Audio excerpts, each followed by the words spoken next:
welcome back to Shakesyear. We are working on Romeo and Juliet, and we've made it to Act 1, Scene 5, which is the party, which is happening at the Capulet's house. So appropriately enough, we will get to hear from Lord Capulet today. So this party is just a party that the Capulets are throwing, but Romeo and his friends want to crash it. Romeo wants to crash it because Rosalind, who he is in love with, is going to be there, but Benvolio thinks that Romeo should be there so that he can see that there's other beautiful women in the world and he can get over this whole Rosalind thing.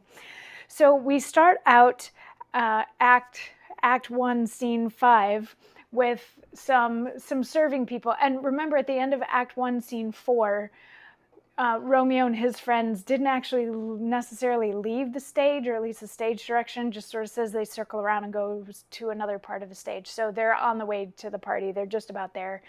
And at the very beginning of Act 1, Scene 5, we got a couple serving people come in and they're doing like the last minute things to touch up the place. And they're like, all right, let's go. Let's do this. It's party time.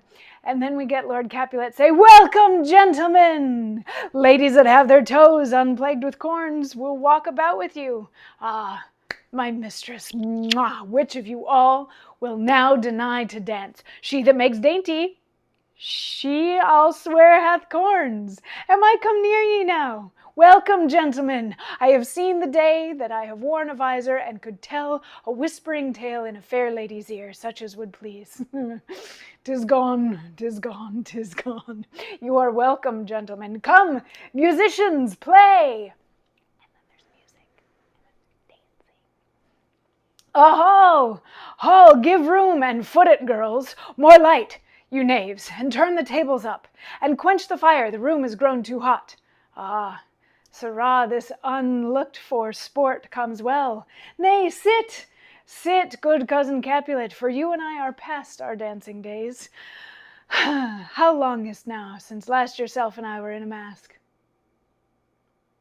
So it's a weird monologue. I wouldn't recommend using this one like for auditions, that sort of thing, because it's exposition. It's Lord Capulet being host. He's just running around and giving orders and welcoming people and teasing people. And there's something, I don't know if women's shoes back then, I guess, used to give their feet lots of corns, and so walking and dancing was painful.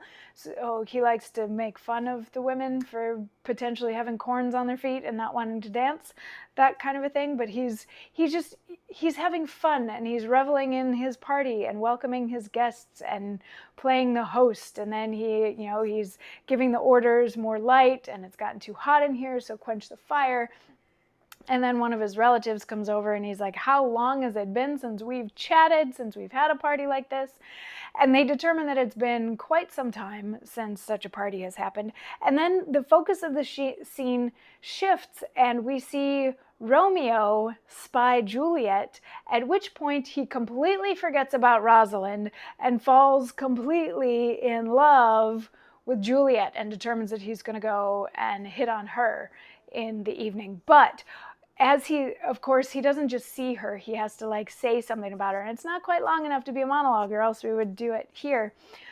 But Tybalt overhears this. Remember, Tybalt in the first scene has really fiery blood and wanted to keep fighting, even though Benvolio was trying to get everybody to stop. And Tybalt overhears this and recognizes Romeo's voice and recognizes that this is a Montague. So he's like ready to go get a sword and start a duel. But Lord Capulet sees him and is like, no, this is a party. Just let it be. And, Romeo is the son of Lord Montague, so he's like kind of high up there in status, whatever. So just let it be for tonight, because this is a party and everybody's supposed to be having fun. And Tybalt's like, no, I'm going to go over there and kill him. And Lord Capulet is like, no, you are not killing him at my party. And Tybalt very begrudgingly goes away, at which point we shift over. Romeo has found Juliet on the floor, and he's very forward with her. Like, he takes her hand and kisses it and starts making all sorts of innuendo.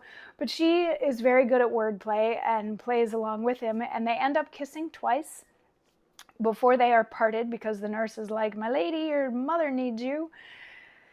And as Juliet goes off to find her mother, Romeo asks the nurse who Juliet is, because, he does this whole, like, I'm going to kiss you thing, but doesn't even bother to ask her name. And the nurse is like, that's Juliet. Capulet, the daughter of the host of the party. And Romeo's like, crap, I just fell in love with my enemy. And he leaves. And as he is leaving, Juliet comes back to the nurse and she tries to play coy about it, like, oh, what's that guy's name? And oh, what's that? And that guy who's leaving right now, what's his name?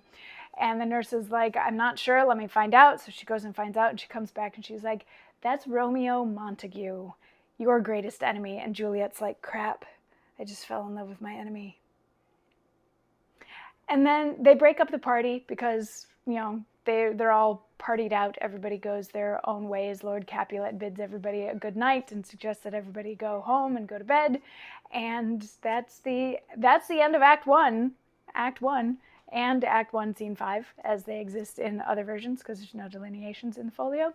So yeah, that's where we are now. Two mortal enemies, or the children of two mortal enemies, have fallen in love with each other after 2 kisses on a dance floor. I guess love at first sight, that sort of thing. I do think that it's also interesting to point out that we don't necessarily know why the Capulets and the Montagues are fighting, but Lord Capulet has now said twice, like, we don't need to be doing this fighting. He had said to Paris before in Act 1, Scene 2, I think it was, he's like, yeah, it'll be easy for old men like me and Lord Montague to keep the peace.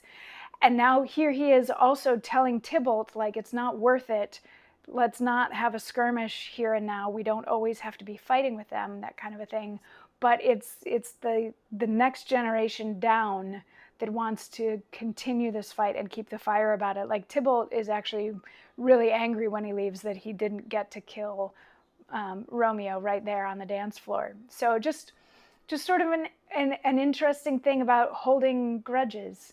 If this is a really ancient grudge and a really ancient feud, but it seems to have fizzled with maybe the people who started the feud, but it's their children who are taking up the mantle and continuing the fight, whether or not the fight needs to be continued.